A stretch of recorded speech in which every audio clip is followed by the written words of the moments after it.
North Carolina, a former Fort Bragg soldier accused of creating a racist plot pleaded guilty to a gun charge. Federal investigators say this started after officers at the base found a ghost handgun in Noah Edwin Anthony's car and then a 3D printed rifle without a serial number.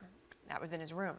The 23-year-old faces up to 10 years in prison after pleading guilty to possessing an unregistered short-barrel rifle. His sentencing hearing is set for July. During the investigation, officials say they discovered Anthony was allegedly, he had a goal to physically remove as many people of color as possible from 4 North Carolina counties by whatever means necessary. He has not faced any federal charges, however, related to that alleged plot. Of course, we'll stay on top of that for you. And for more breaking news alerts and our local stories, national stories, make sure you download our Fox Carolina News app.